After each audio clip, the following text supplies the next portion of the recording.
السلام علیکم ناظرین، آپ دیکھتے ہیں کہ ہم لوگوں کے مسائل پہ بات کرتے ہیں اور ان کی آواز کو آپ لوگوں تک پہنچاتے ہیں۔ معاشرے کی بہت سی ایسی بیٹیاں ہمارے پاس آتی ہیں جو کہ اپنی زندگی کے مسائل سے پریشان ہوتی ہیں، تو آئیے ان کے جو مسائل ہیں آپ لوگوں تک پہنچاتے ہیں۔ السلام علیکم۔ وعلیکم السلام۔ اچھا بہن، مجھے بتائیے گا کیا مسائل ہیں زندگی کے جن کی بے رخی نے آپ کو یوں ذلیل کیا؟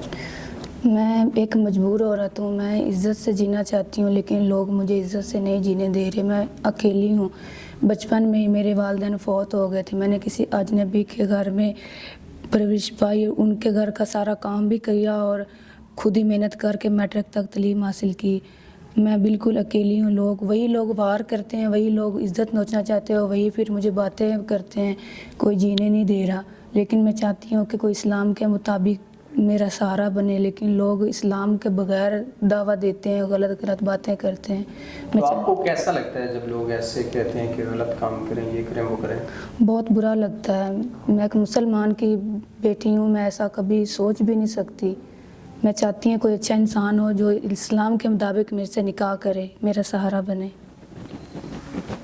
ناظرین، ہمارے معاشرے میں جو معاملات زندگی ہوتے ہیں، ہمارے نچلے طبقے کے بڑے ٹف حالات ہوتے ہیں اور ان کو اپنے حالات میں سروائیو کرنا بڑا مشکل ہو جاتا ہے ان لوگوں کے لیے۔ تو ہم امید کرتے ہیں کہ نیک انسان ان کے تمام تر معاملات زندگی کو سمجھتے ہوئے ان سے نکاح کرے گا تاکہ ان کی تمام تر پریشانیاں کم ہو سکیں۔ تو اسی کے ساتھ اپنے میزبان نواب احمد کو دیں اجازت۔ خدا حافظ۔